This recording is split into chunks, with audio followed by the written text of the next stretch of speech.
The opinions expressed in the following programs are those of the participants and do not necessarily reflect those of Rogers Cable or Rogers TV.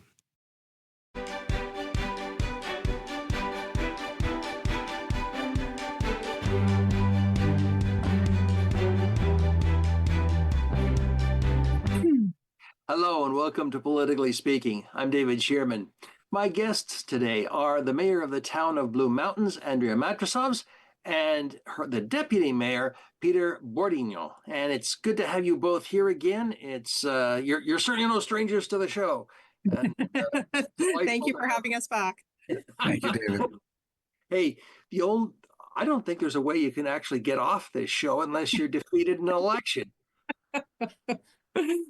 And dare I say it, Andrea, we'll be seeing more of each other because the warden usually comes on between, as part of the cycle, and you have been nominated as warden.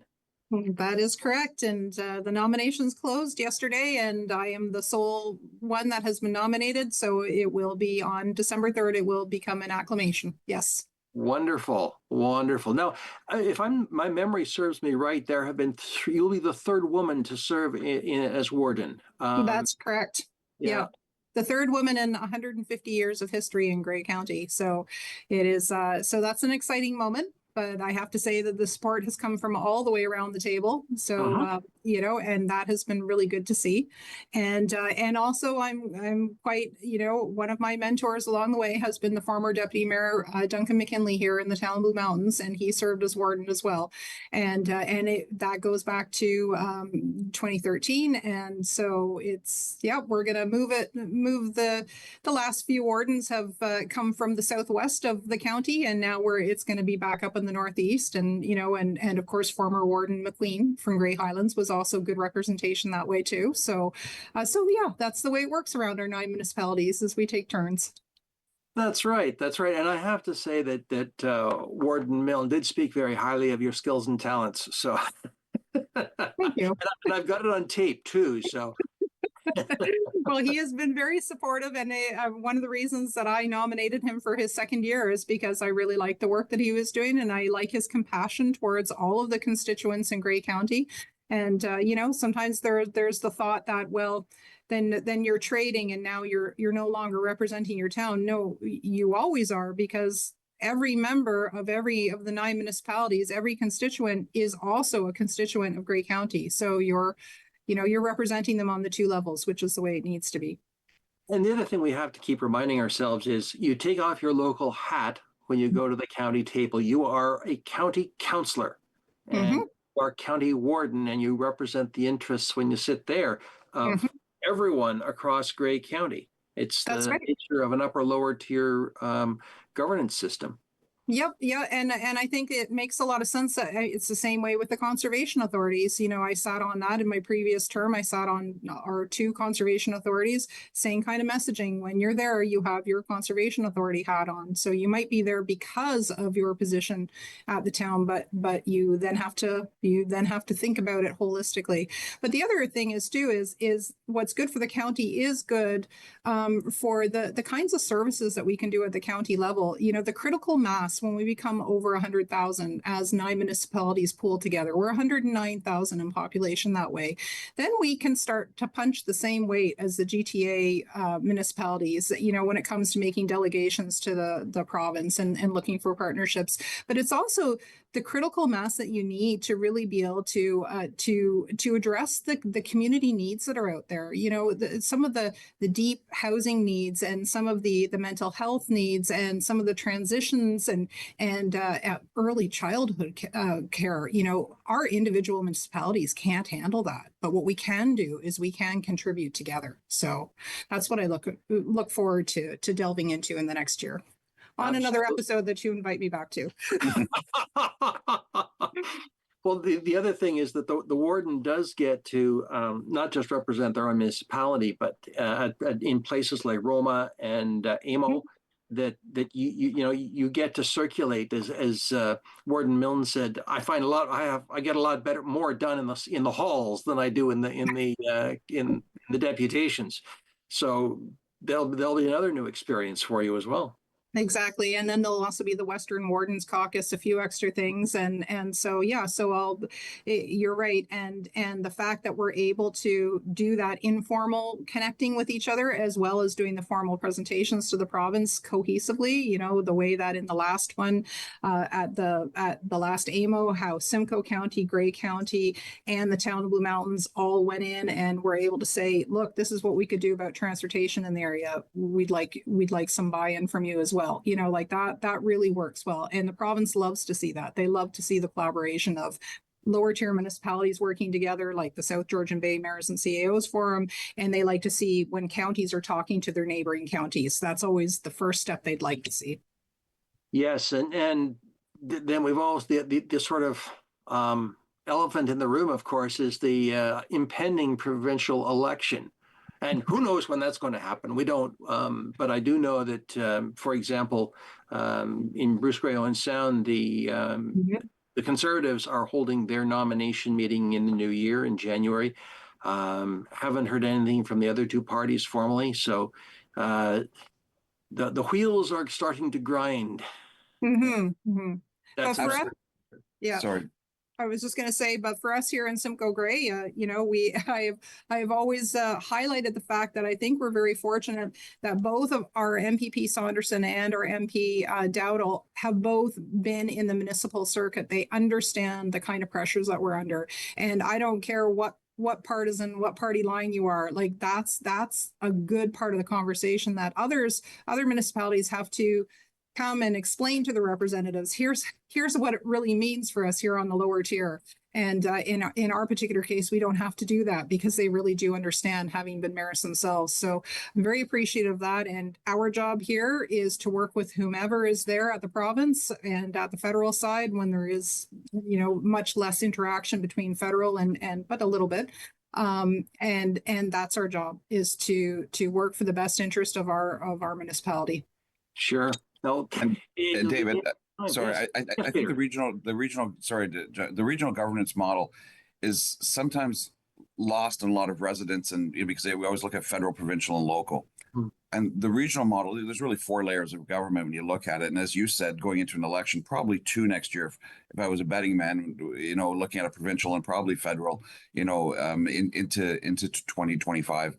And how does that affect things at the regional level? You know, we are very fortunate. Blues, you know, again, we always call it a unicorn. We're a strange animal. We're brushed against the Grey side and against the Simcoe side, and even our MP and our MPP shares 2 regional regions. So what we need to do is, you know, always work more collaboratively with them, but also let the public know what benefits come out of a regional governance model and the collaboration that happens within that.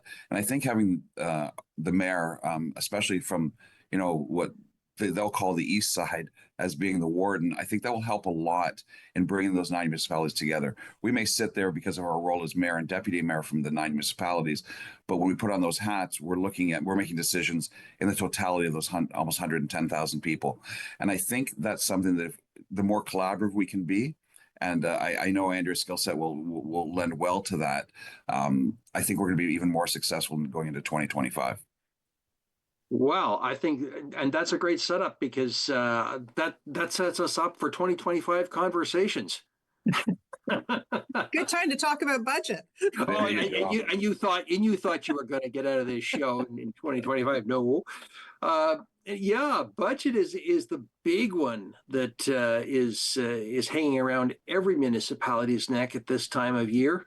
Gee, that doesn't sound right, but it's on the table. It's an important conversation that you are having, no matter what municipality you are in. But the big thing that I'm hearing across all of the municipalities in Grey Bruce is policing. Actually, it's across Ontario, policing costs. The OPP presented bills to municipalities saying, hey, it's going to cost you more. And some municipalities are looking at well into double-digit increases. And what was the perspective in town of Blue Mountains? Well, clearly, clearly there's an impact. We're looking at close to 600,000. I hazard to use the word lucky, but because of our structure, we're looking at hitting our budget line around 3% alone, for our geographical area. When you look at the inflationary measures into the policing contract, but you also have to look into, we have fire union contracts. There's a garbage collection inflationary built into contracts already. So, you use the word around your neck. You weren't far off, David, in a description, because we're facing pressures at double-digit levels on things that are committed or uncontrollable or mandatory, whichever term you want to use, before we even start looking at projects and things that we need to do at the local level. So it's a tough year. It's one of the toughest. This will be my sixth budget. It's coming. It's along with the mayor, and it's looking to be some not just hard choices, but strategic ideas and thinking outside the box. Because you can only raise the taxes so far. And without cutting services, and that's one thing we don't want to do in TBM is cut services. So what we're looking to do is additional sources of revenue. We're looking at capital projects, what's necessary. We're looking at core services, core staffing levels. We're gonna have to make some hard decisions come January, when we have our budget set up for committee of the whole meetings for I believe it's the first or second week in January. Mm-hmm. I've heard it said that there will be hard choices which will have to be made.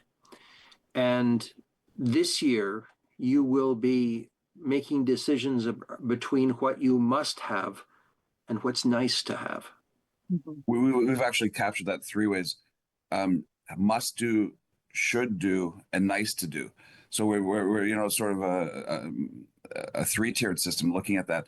But like I said, when you're looking at 3% police cost, you're looking at 2.5% on fire. You're looking at another 2.2% on garbage. There's things that you can't control. We have a new corporate strategic plan in place, and a new structure. So there's inflationary measures that are uncontrollable, and when those are touching double digits before you start, that's where you need to start getting creative and making those hard decisions. But more so, it's one thing to raise or to cut. But again, I always look for out of the box ideas, and I've challenged our new director of finance, who is, just phenomenal at what she's doing, and she's bringing some ideas from her past municipal life as well as her private sector world to the table. And I'm looking forward to seeing those ideas on how we can continue to grow, continue to offer the same services without hitting the taxpayer. Because we say it a million times. I've had $1 for every time I said it. There's only one wallet, and everybody knows that. So nobody wants less things. They want their quality of life, especially in the town of Blue Mountains. And simple things like fire, policing, garbage collection. These are things that people expect day in and day out, and we have to deliver on that while balancing our budget. And it's gonna be a tough one this year for sure, David. The worst I've seen in my tenure. Do you see deferred maintenance as being a possibility? I think we have to be very careful with that, because that might produce some sort of instant remedy on the books for this particular year, but then we could be shooting ourselves in the foot in terms of what it's going to mean for the successive years. We really have to make sustainable choices. And when things need repair and maintenance, as we know, even as homeowners, right? If you spend a little bit upfront now, you might be saving yourselves a lot of money down the road. So we just have to be very cautionary about striking something, maybe deferring it, depending on, when we get our expert advice from our staff about, that could go into next year's budget. But as Peter said, this is the trend that we're seeing after 6 years. So, we shouldn't get excited about next year's budget either. We have to be prepared for the fact that next year will be tight as well. And so are we really helping ourselves? So we'll have to look at each item by each item for that one, I think. Do you find that you're able to move priorities around? I think of what happened here in Owen Sound, that there was work which absolutely needed to be done at the Julian MacArthur. And everyone said, huh? That's new. No, it's 10 years old. And there are some things that need to be fixed or replaced because they're nearing their end of service life. You've probably encountered that recently with Grey County and the elevators at the 14th Street Apartments. They're original to the building. Mhm. Exactly. And Yeah. that's going to be a pretty penny, but got to be done. Right. Yeah, there's many things that have to be done, and as the mayor said, moving around maintenance, it's more so what can be deferred, and getting down to not just a nice to do, should do, and must do. It's also getting to what's core, what's not core. So that we have to look at. So now we're going to reverse engineer the budget as we move forward, looking almost from the outside in instead of the inside out all the time, and saying what can we do to accommodate our core competencies, our core services, but maintaining same service levels. And that's the challenge, and that's the rub there. Because like you said, when it's something simple as elevators, that had to be done. There's things that have to be done. Whether you have radon remediation or you have a bridge that needs to be repaired. So we can look at things and delay, but we also have to look at reserves. You have to look at land inventory. You have to look at big ticket items, because we could sit for a month and say, okay, let's cut 5,000 here, 5,000 there. When in our case, fast numbers, every 200,000 is 1% to the budget. I use that as a fast number when I explain things. So by doing so many 5,000, 3,000, $10,000 things, it's still a long way just to get to 1%. So those out of the box ideas, like looking at the reserves, looking at land, looking at delay of projects, are things that we may have to do to be able to get to a comfortable number in January. Now, I know the budget, at least from the media report I read, said that your original budget came in at 18.9%. Yes. And you sent staff back and said, okay, sharpen your pencils. But Peter, the figure that you're quoted as saying is 13.3% is core services.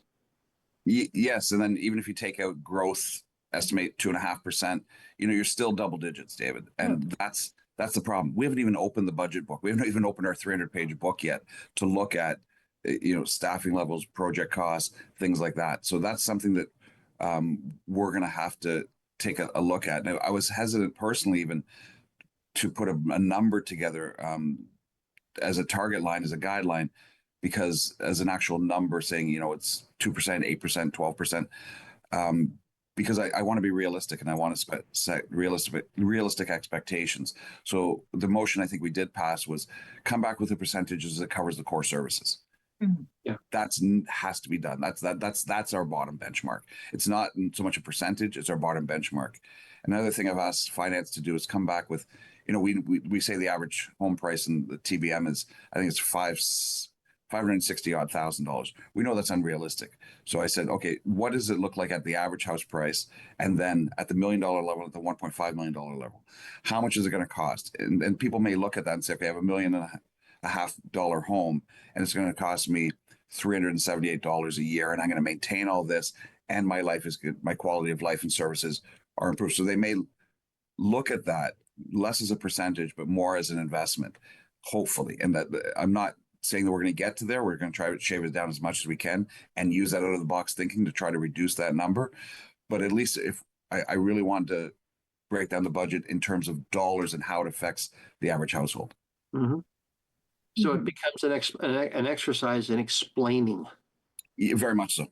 Yeah, and asking, if we all share in that bit and we all contribute based on our tax rate, based on the value of our home, then we can actually achieve something. So if we can, we'd like to. We entertain ideas that come along the way throughout the year, and then we earmark them and say, yeah, that's got to be in next year's budget. And now look what we're dealing with. So, in some cases, something might come up in the next year after we've hammered out this budget, and something might come up and we might go, whoa, we really have to make that a priority. And that's okay when we have the understanding and the buy-in from the community that the other priorities are now bumped down the queue. It's like you can't just instantly create more staff time. You can't instantly enlarge somebody's desk and all of a sudden they can handle this new project too. If the new project needs to be there, or if the new direction from council needs to be there, what are we pushing down the pipe? And is that holistic view going to be the best choice for the community? If I can be so bold, what as you were speaking, Andrea, what came to me is that the whole budgeting exercise is actually a very fluid, flexible process. It's not linear. It's not something that starts here, ends here. It's and where you want to come out with the a particular result, but it's very fluid. It's a lot of moving pieces. Mm-hmm. Mm-hmm. Absolutely, David. And I've been a big advocate, and we haven't gotten there yet. And now with our new director of finance and treasurer, I'm a big advocate of a 2-year budget. Looking at things, especially going into a new council term when you're going to have new. I remember Andrea and I in 2018 were sworn in, and 12 days later we're looking at a $19 million budget. So it's a lot to take in. And the other thing we have to remember is I know our house prices are higher, but we still have the lowest tax rate in comparison to municipal markers around us, both in Gray and Simcoe. We've we've gone east and west to do comparisons from Blue Mountain, Wasaga, right to Hanover, Chatsworth, West Gray. So that's something else. It's not a pleasant conversation, but it's something to be aware of as a fact. So that's as we move forward. But moving into, like you said, it's so fluid. The budget, as the mayor said, projects come up throughout the year, and what seemed like a great idea in July, when we have to find the money in January, it hurts a little bit, and sometimes we have to reassess our priorities. So maybe even moving to a 2-year budget, or at least a forecasted 2-year budget, that will help say, okay, we're going to put this off to 2026 or 2027, but we know what it's going to cost then and how it's going to affect the budget. Yeah, that's an interesting idea, Peter, because I don't think I've seen municipalities do multi-year budgeting. I could be quite wrong. I don't have can't see it in any other municipalities, but to talk about a multi-year budget, multi-year financial plan is interesting. It's even a draft, David, even a draft in the following year. Just to say this is what we're going to look like. We can forecast growth. We can forecast what we know baked in, like OPP costs, garbage escalation throughout the contract. What union contracts are coming up. There's things you're going to know. Say, hey, just so we're aware, we're at 6.2% for 2027 because of these factors. And the earlier we get in front of that, I think the better decisions we can make throughout the year. That ties into what I was saying too about when we have to make a decision that we want to bump something up on the priority line and bump something down. You asked about, David, deferring. To be able to see that draft forecast into the next year is very valuable, because we might go, oh, this does work. Why don't we do project A this year and project B next year, because it looks like that would space things out. So I really do like the concept that the deputy mayor has introduced into the dialogue about how we do our process. Yeah, I think the city of Owen Sound has done some of this in some ways, because I've seen them doing 5-year projections based on what ifs, and it's it's been helpful, I think, for those who sit around the table and those who watch. So we'll see. And in terms of budget, you've got a new MAT tax that's coming into place. Let's talk a bit about that. Absolutely. That's it's been something we've been working on for a couple of years. When you look at the town of Blue Mountains with our 2.6 million visitors, almost 1,700 jobs created from that. I think we bring in about 170 million in tourism sales to the town. We probably should have been in the MAT tax game a long time ago, starting with when it was first introduced, I believe it was 2017 through the province. Ours comes into play January the 6th, and we have a 4% MAT tax coming in, which we paid on transient accommodation, not just at the hotels, but at any transits or STAs or any lodging will come through. And our projections are it should achieve about $4 million in revenue. And working with, as you know, by the provincial regulations, you have to have a DMO, a destination marketing organization. We do have one in town. So working with the Blue Mountain Village Association, we'll be able to use those funds to be able to promote tourism, and then how that's defined. We're going to have a working group. So from the town side of the revenue share is our new washrooms at Bayview Park, or is a pavilion whatever garbage collection, whatever we can factor into what will help the tourism experience. But remember, it will also help the local residents very much so, because anything that we do to better the experience can be used by all. So the mat tax, it's taken a while, literally months and months and months of negotiations to get it to where we are. And one thing we were very adamant about, David, is we didn't want to do just throw a mat tax in without a tourism strategy. So in the background, in parallel, we've been working with a company called Bordignon on a tourism strategy. So the tourism strategy, with input from so many stakeholders, from residents to businesses to organizations such as the chamber, and at the municipal level and town staff, we've been able to work on this tourism strategy to run in parallel at the same time as when the mat tax is launched. So we know where we're going. We're not just arbitrarily putting a mat tax on. So I think it's important to realize that this will hopefully enhance the experience, not just for the people that visit our beautiful town, but the people that live in our town. And I think it's going to be a win-win across the board, because we're probably, we're looking at close to $2 million a year in the town's coffers, which is a very significant number. Couple of questions. First of all, what is the relationship to the mat tax to STA fees or STA taxes?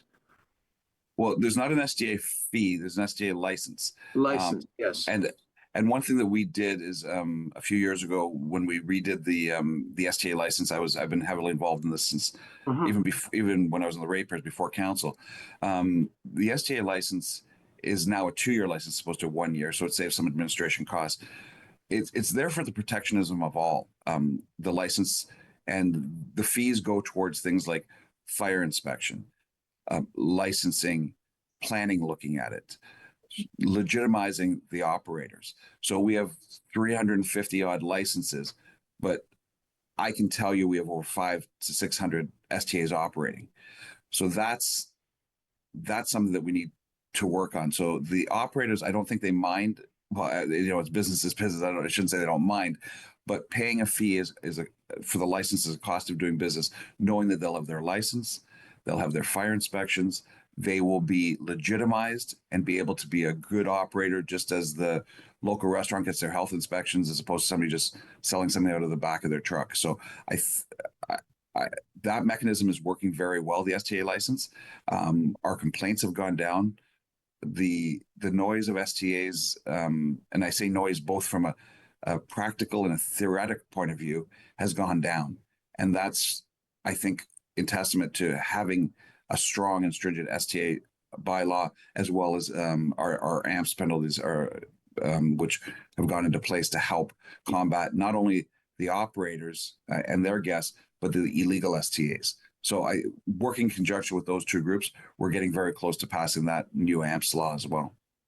That's useful, because I think there may be some confusion between the STA license fee and the municipal accommodation tax.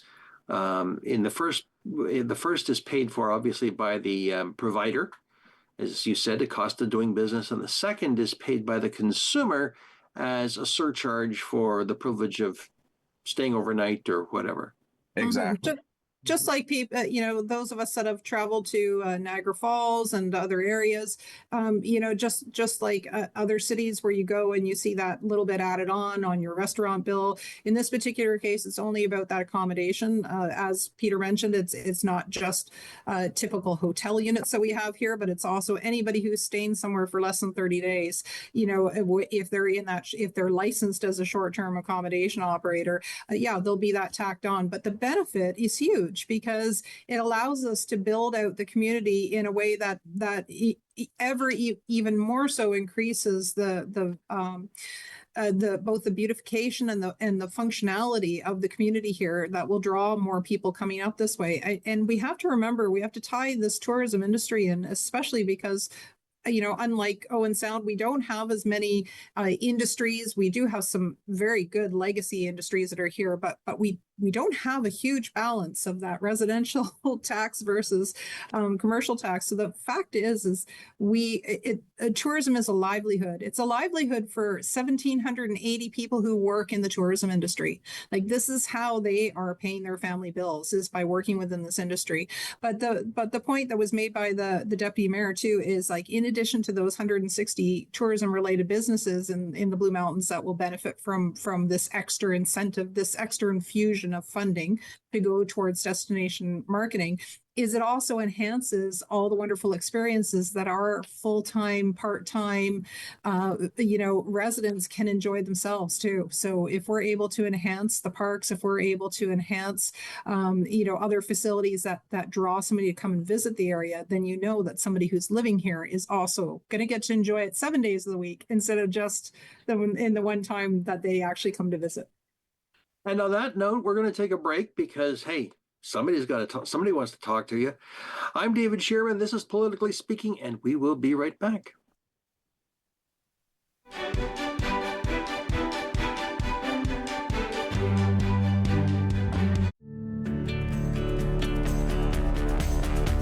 This program is brought to you by Rogers Xfinity, connecting you to more of what you love. Visit Rogers.com for more details.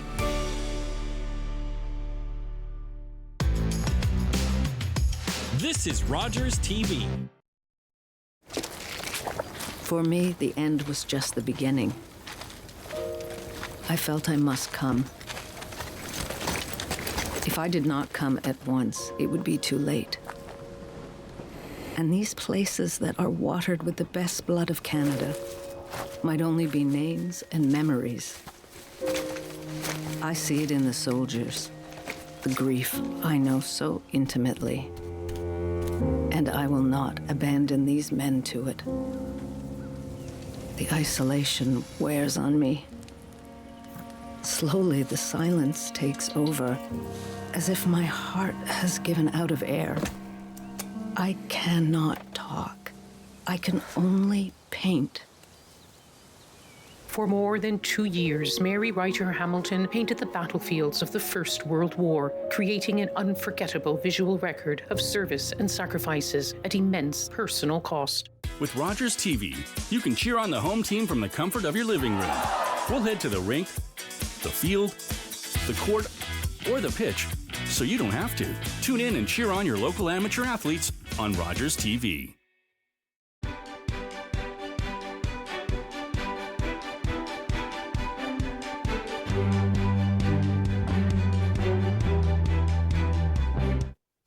Hi, and welcome back to Politically Speaking. I'm David Shearman. My guests today are Mayor Andrea Mayor Andrea Matrosovs. Ugh. Okay, let's try it again. Mayor Andrea Matrosovs, my apologies. And Peter Bordignon, who is the deputy mayor of the town of Blue Mountains. It's always a pleasure to have the two of you on Politically Speaking. And let's move to a slightly different subject, because one of the things we have been talking about over in previous shows has been the development of your campus of care. And that is unfortunately no longer. What happened? You want to start that off? Sure, Yeah. I'll start, Madam Mayor. Thank you. Yeah, David, it was years in the development. We had the town had acquired a strategic piece of land on the west side. We had been working with a developer and a long-term care provider for a campus of care, which encompassed not only the long-term care facility, condo residential for retirees, as well as PSWs and workforce people that were going to live there. Over the course of time, and I think this is a victim of the economy as well as more than anything, too, is the change in development charges, the changes with Bill 23 and a couple of changes the province made, I think didn't make it feasible for the developer to look at this campus of care, on a sober second I don't want to say sober second thought, but just in a business model type plan. What we see is, I think when they thought there's going to be relief coming from the province in many areas, did change. So all that being said, when we passed our motion the other day in council about the campus of care being those negotiations being terminated, we've also I added a couple lines into the motion that we will continue to work with People's Care, who holds the long-term care beds with the province, and to keep those in TBM proper, to work with our staff to look for another strategic piece of land that maybe we can. It may not be a campus of care, but a much needed long-term care facility. We know we're coming to the end of life at Aaron Run, based on the building itself and a few other factors. So People's Care operates, as you know, from Owen Sound to Wasaga Beach. So if we can be that, for once, a true missing middle geographically and regionally, I think that's a benefit. I'd hate to see us lose those beds. So by giving that opportunity for staff to work directly with People's Care, I'm confident, or hopeful at least, that we're going to be able to see hopefully a positive outcome come in the future. I don't have a crystal ball in front of me, but I'm sure working together, hopefully there's some solutions out there to keep those long-term beds right in the town of Blue Mountains. Madam Mayor? Yeah, and we completely appreciate. We know the scenario with People's Care in Meaford, where they stellar facility. It's a gorgeous facility that they have, but they're panic about where are they going to find suitable accommodation for all of the workforce that they need. And working with the idea that for every long-term care bed you need one person on staff. It's like an apples to apples comparison in terms of your numbers. So 160 staff, where are they going to live if we're going to have 160 beds? So now they are able to come up with a brilliant solution in Meaford, but it will be up to them if they can figure out that they would like to be able to offer those 160 beds here in the town of Blue Mountains, but maybe close by is where they come up with their housing solution, as opposed to right there in the full campus, which we had hoped to do. Then we still remain open to listen to see if there's something that we can do. But we have to be careful too that when it comes to the development charges, we have had to increase them because we have to, because that was the missing a mathematical formula that says in order for us to deliver the services that are expected as a result of these development charges, we have to charge a certain amount. And we're not allowed to give a break to one as a bonus, and then have the rest of the development charge pool having to pay what the difference. So that's not allowable in the province. So we just can't go there. But it sounds very stark, the motion to terminate the agreement, but it has to be understood that this was all proponents involved, not just the town. The town didn't make an independent decision.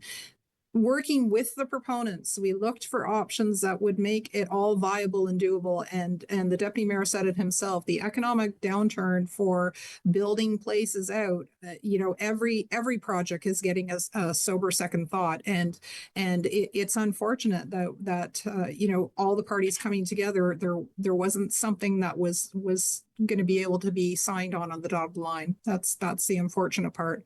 So we will continue to be open, as he said, and see if something else can come from that, and continue our efforts in attainable and affordable retirement living for those who need it. Break it out into separate projects. Perhaps if other ideas come forward, we'll be able to entertain them. And we acquired that land without the idea that was necessarily going to be the actual. We bought it as a good sound decision for the town to take over, to purchase that property without a specific project in mind. So we'll have to see what other things might come to us that might be good for the community.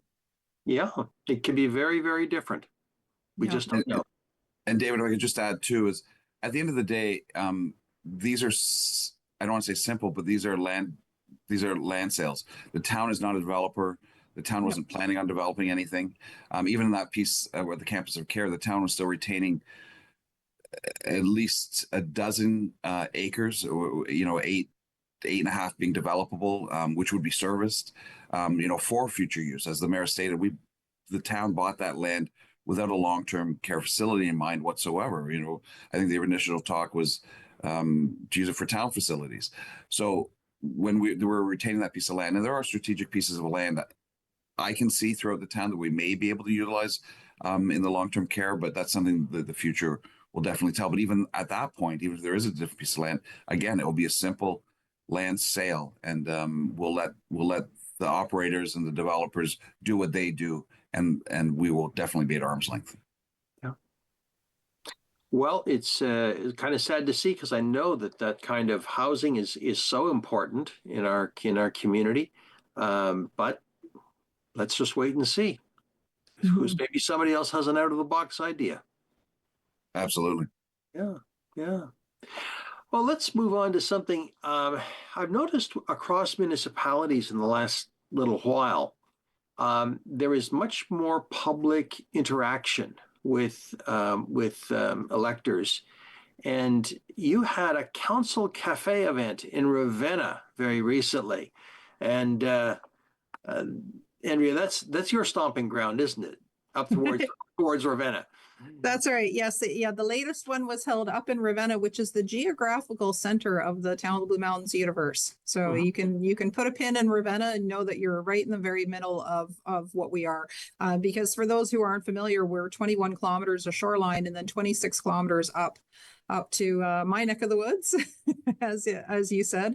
And so we have a large rural population, as well as, we have our rural area, our Niagara Escarpment area, we have our agricultural community, and then we get to the more urban built up areas along the shoreline. So for that reason, we have chosen to do a series of council cafes, each time in a different location. So the one that was held previously in the fall was held at the Beaver Valley Community Center, because it's a good space for people to drop in.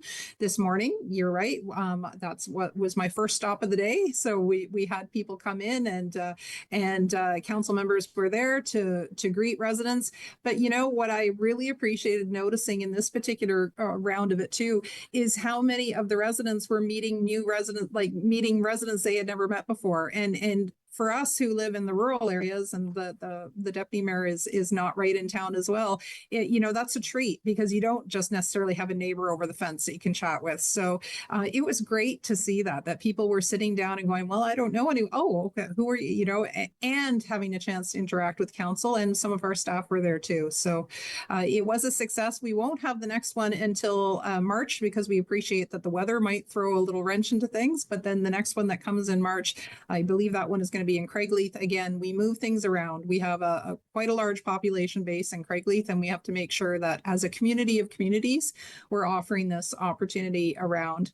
I will say that one of the first events that we did was to be present at the market that we have here. So it's right beside Town Hall, and that was a great event, wasn't it, Peter? People were just thrilled that we were there, and we were serving, just a simple hot dog hamburger kind of lunch. And it was great because it drove some extra traffic to the market. So the vendors were very pleased with that. And we were blessed with the gorgeous weather. I was astonished by that, David. I was going to mention that, Madam Mayor. Thank you. It was a hot day, and we literally sent one of our economic development officers back to Foodland probably 3 times after our initial, and we overshot what we thought we'd see. We had lineups of people, not just of course, for the hot dogs and hamburgers or whatever. They were shopping the market. They were there with their dogs. They were there with their families. They were talking. They were joking. It was one of the, we used to do the mayor and I, when we were back on council, on council, we used to have the coffee with the mayor and sessions and public, and they became very formalized. And the one at the market, I was so pleasantly surprised to see, I'm wearing a baseball cap, trying to stay out of the sun and serving the mayors at the front of the line there, and the rest of the councilors. And the public was so engaged. And it was one of the first free-flowing political but not political things so I was very pleasantly surprised. And that's something I want to continue to see as we move forward. I know, I think it's in Tiny, where they've built a whole day around it with bouncy castles. And that's now become a much anticipated event for their residences in the summer, that they have the council taking care of everything, and the kids coming out and petting zoos. And I think that's something we can grow to as well. And for year one, I think the staff and the council and the public have done a great job. Yeah, I think and those kind of concepts are kind of based on the tradition of the mayor's levy idea, and that there's a chance to serve back to the community. But the deputy mayor is right. The whole intention of this is no set agenda. That is different than what we did in the previous term. In the previous term, it was much more structured. This time, it was a chance just to informally mingle and know that the council members would be at a particular place at a particular time, have some refreshments with us, and as I said, the relationship building in the community itself, even beyond the interaction with councillors, was fantastic. Well, there has to be something in seeing your mayor or your deputy mayor or your councillor flipping a burger or pulling a hot dog off a grill, because that's something that a lot of people do. Yep. So, Absolutely. That was the fun part of it. It was. Yeah, and Unfortunately, everybody took turns, and it was great.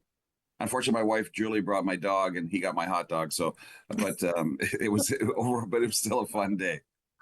well, sure.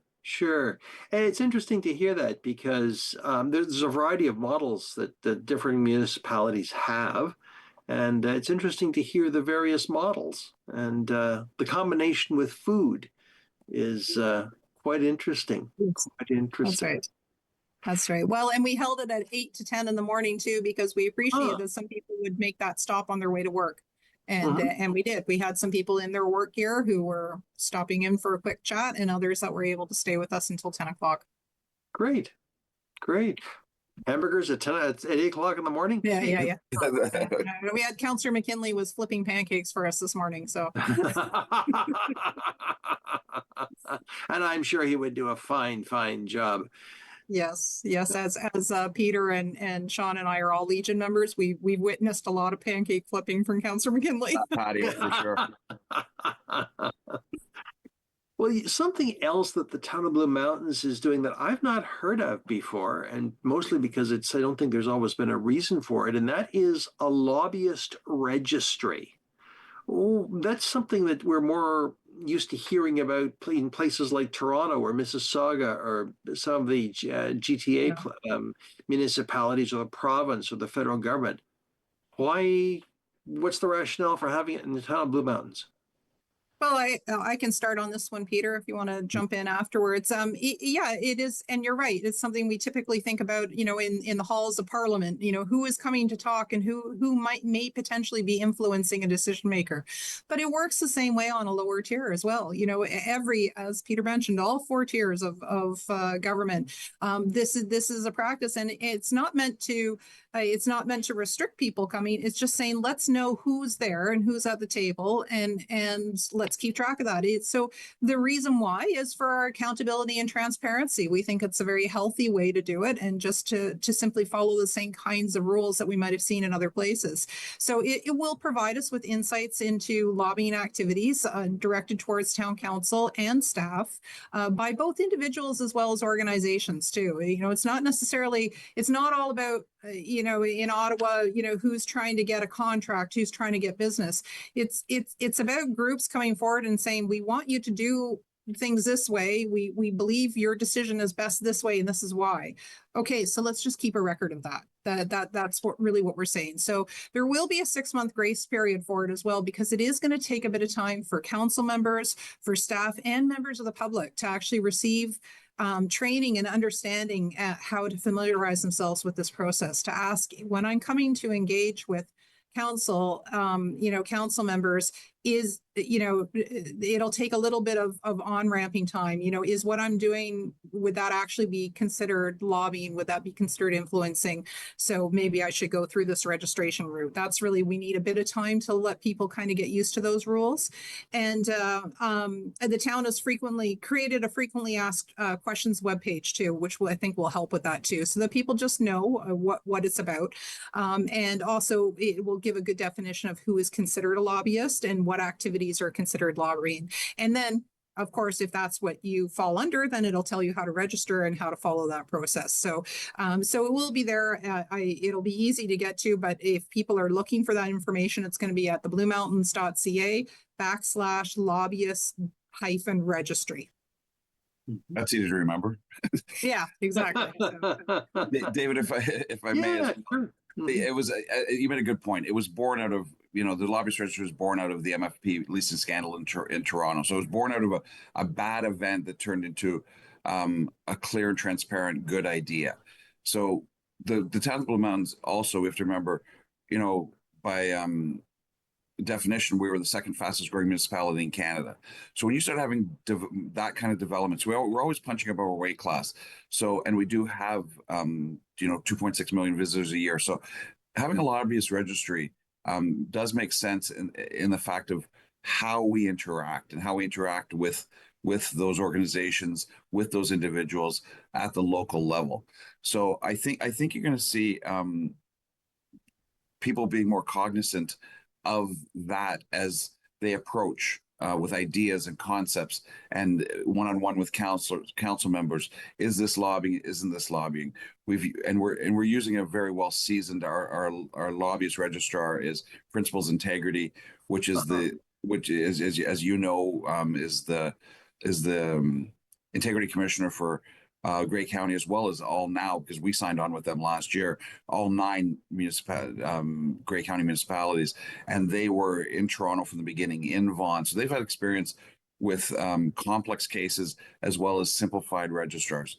So I'm looking forward to working with Jeff and his team as we navigate these waters. I had some questions that came up through our training. We had a training module yesterday afternoon, which I wasn't aware of, and I had brushed up on it quite a bit. So it's very fluid, this one here, and that's why hence the mayor mentioned the 6-month grace period.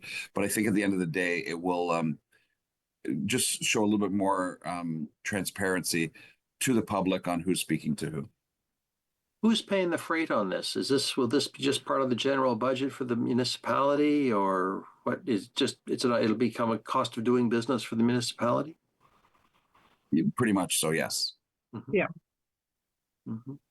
Is it an expensive ticket, or is it just, I suppose that's a hard question to answer. It is as we're just entering it, Dave, but we'll see as through the budget how it affects the administration budget through the clerk's department, and as we move forward with Principles Integrity and the amount of the amount of work that's going to be needed and the amount of registrants we see coming forward in the first 6 months. That's right. And of course, the ramp up is always going to be an extra cash investment to begin with, is to get it all set up. But hopefully once it's all set up and people get familiar with it, and then we see how many people are actually needing to register, then that'll give us a better kind of prediction, so that as we move forward in future budgets, we'll know what to anticipate. It will be very interesting to hear the first report from the lobbyist registry, because I'm willing to bet a lot of people didn't consider what they were doing as lobbying. Right. And I also suspect that people will be a little shocked at how many people are actually lobbying the municipality, because it's not something that is on people's radar. Mm-hmm. No, most definitely. And that's why part of at the end of the training, when we received the report, we also asked for a follow-up Q3 of 2025 to see exactly that. And as people join, people drop off, they signed up out of caution. Maybe they're not a lobbyist, or they continue to move forward, but you really are a lobbyist. So those are things that we need to look at after 9 months, let's say, of operation with a lobbyist registrar. I could see people saying, well, gee, I just want to say something to my counselor. Am I a lobbyist? That's a great question. That's what there's a flow chart and the FAQ on the website to answer. We post some very specific scenarios where I thought it would be, and I was told it wasn't. And another one, another counselor asked who they didn't think, they thought it wouldn't be, and it was. So that it's going to be a very interesting ramp up period, as the mayor said, to see. Because people want to talk to us all the time. I can't get through Foodland, and the mayor going anywhere. It's just, so is that lobbying? Is that asking a question? And is it on the agenda? If it's on the agenda, maybe it's normal course of business. If it's not on the agenda and somebody wants to add something to the agenda, then it is lobbying. but it was Right. going to be part of the normal course of council anyways. They're just talking about information. So they're razor thin lines to see what is lobbyist and what isn't. But there's some ones that glare out that we know will be, but there's other ones that are almost, I don't want to say up for interpretation, but it'll be interesting to see. Mm-hmm. And That's- the other avenues Shades of too gray. is, yeah, Shades the of other, Mhm. sorry. Oh, go ahead. The other avenue too is always to bring it to the open council table. You know, if there's something that you'd like to say, if there's something you'd like us to consider in an upcoming decision, do you need to speak to individual council members in a private meeting, or can you just come forward and share with the whole council table? I know that when in the 2 years that I've since making the transition from councillor to mayor, the increase in people that would, and this is people, individuals, as well as organizations that would like to come and talk. And one of the very first things I say in the meeting is, your best bet is to make a deputation to all 7 members. So, I think in certainly from the head of council role, I think because of I guess there's just we get a lot of media from the States, and there they operate on the strong mayor kind of structure where the mayor can make things happen and make changes as an independent person making that decision. And it doesn't work that way here. I explained that. I said, I am only 1 in 7 votes, so that your best efficiency is bring your concept to the full council table so that we can consider it. And when you do that, you're doing that in an open council session, and then that's nice and clear and transparent. Right.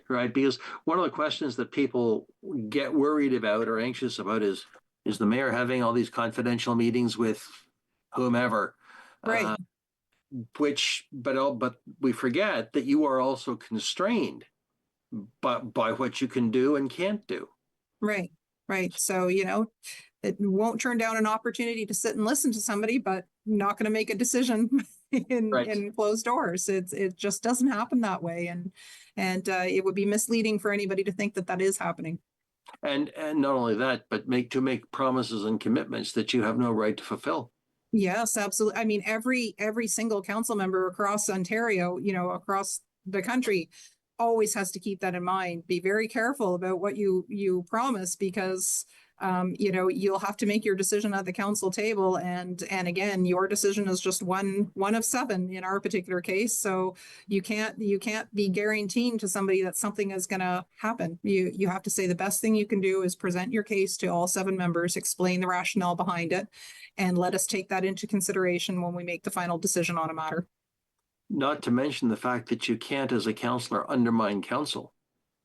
Well, yeah, that we all own the decision once it's You done. all own the right? decision, and That's you can't go rogue, Yeah. or come bring something to the table that is not really yours.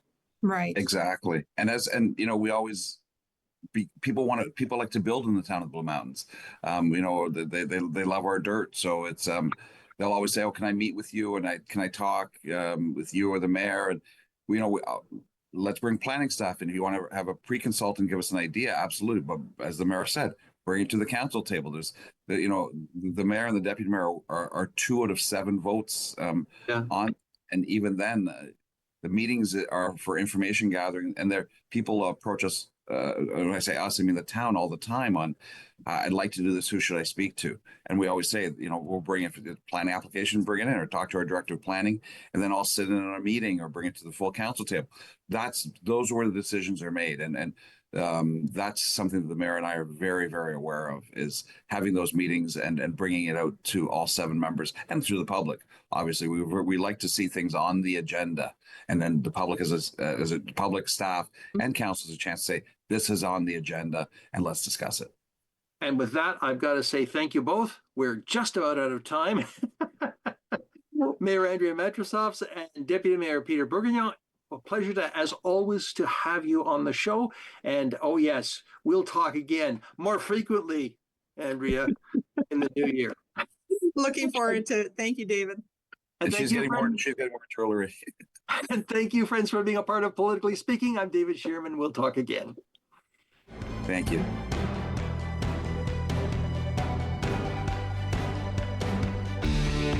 Connect with us by visiting our website or email us at comments@rogerstv.com.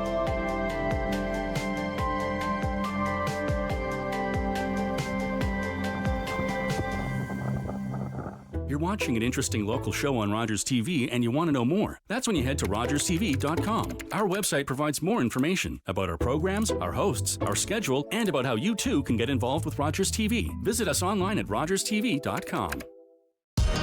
Where will you win? The opening tip. We're underway. Here is Prince. This is slow. The NBA title is yours. As we welcome a new era, where will you hear the story? Right to the rim with a slam.